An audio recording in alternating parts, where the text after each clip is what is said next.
Leviticus chapter 25. The Lord said to Moses at Mount Sinai, "Speak to the Israelites and say to them, when you enter the land I am going to give you, the land itself must observe a Sabbath to the Lord. For 6 years sow your fields, and for 6 years prune your vineyards and gather their crops. But in the 7th year the land is to have a year of Sabbath rest, a Sabbath to the Lord.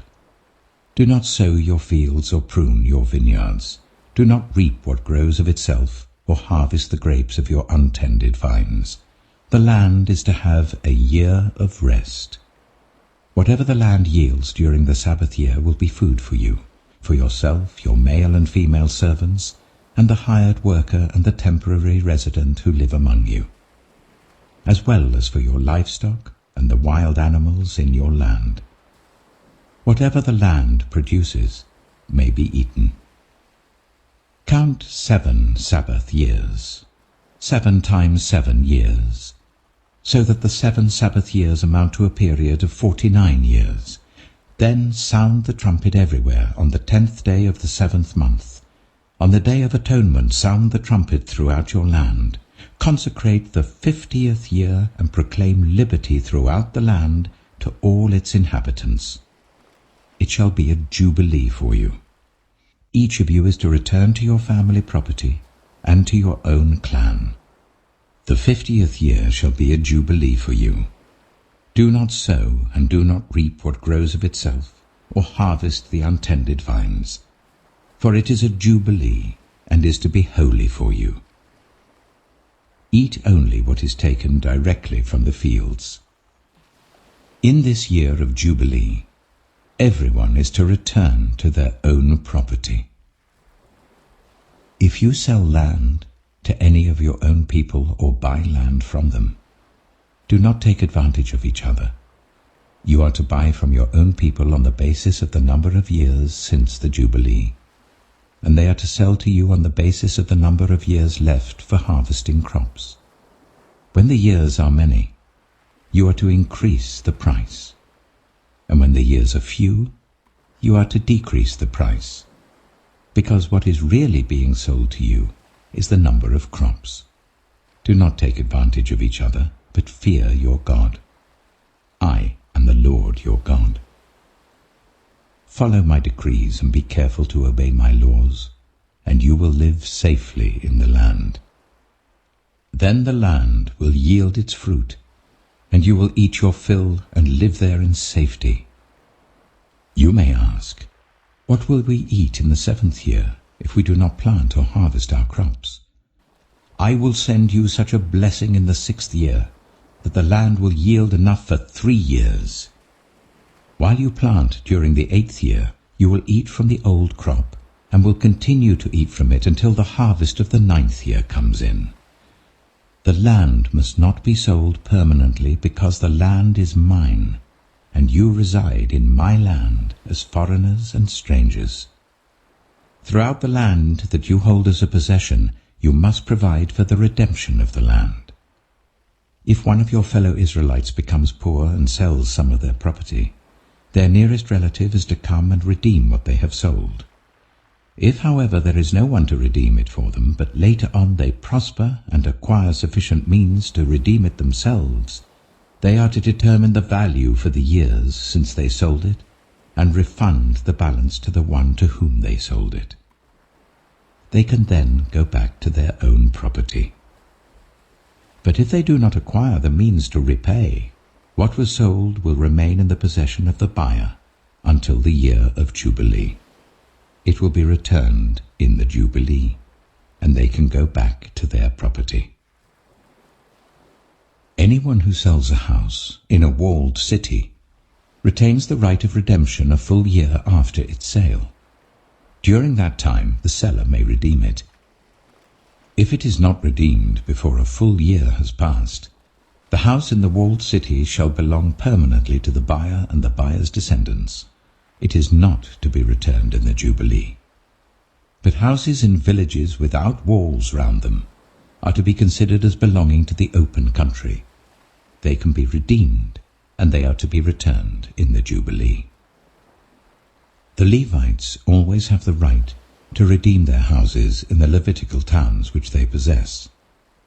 So the property of the Levites is redeemable, that is, a house sold in any town they hold, and is to be returned in the Jubilee, because the houses in the towns of the Levites are their property among the Israelites.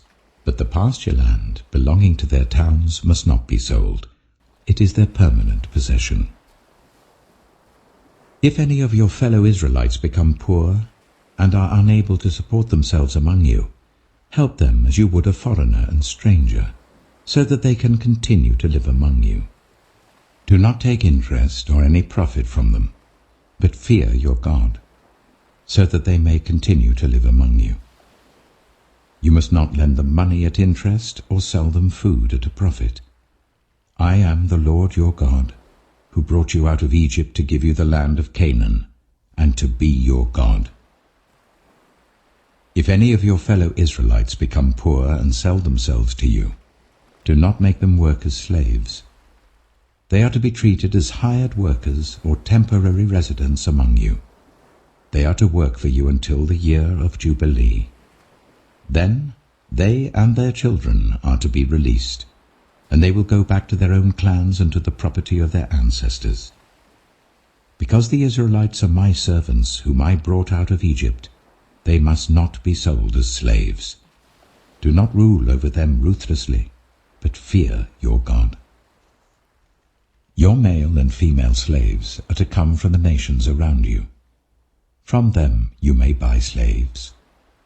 You may also buy some of the temporary residents living among you, and members of their clans born in your country, and they will become your property. You can bequeath them to your children as inherited property, and can make them slaves for life. But you must not rule over your fellow Israelites ruthlessly. If a foreigner residing among you becomes rich, and any of your fellow Israelites become poor and sell themselves to the foreigner, or to a member of the foreigner's clan, they retain the right of redemption after they have sold themselves.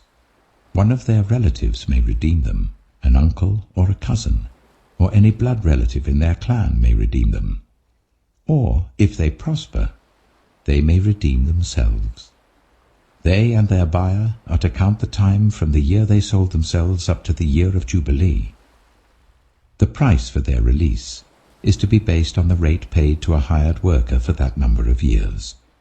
If many years remain, they must pay for their redemption a larger share of the price paid for them. If only a few years remain until the year of Jubilee, they are to compute that and pay for their redemption accordingly. They are to be treated as workers hired from year to year. You must see to it that those to whom they owe service do not rule over them ruthlessly. Even if someone is not redeemed in any of these ways, they and their children are to be released in the year of Jubilee, for the Israelites belong to me as servants. They are my servants whom I brought out of Egypt. I am the Lord your God. Psalm 32.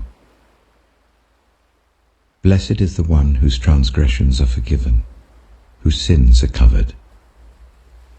Blessed is the one whose sin the Lord does not count against them, and whose spirit is no deceit. When I kept silent, my bones wasted away through my groaning all day long. For day and night your hand was heavy on me, my strength was sapped as in the heat of summer. Then I acknowledged my sin to you, and did not cover up my iniquity. I said, I will confess my transgressions to the Lord, and you forgave the guilt of my sin. Therefore let all the faithful pray to you, while you may be found. Surely the rising of the mighty waters will not reach them. You are my hiding place. You will protect me from trouble, and surround me with songs of deliverance. I will instruct you, and teach you in the way you should go. I will counsel you with my loving eye on you. Do not be like the horse or the mule, which have no understanding, but must be controlled by bit and bridle, or they will not come to you.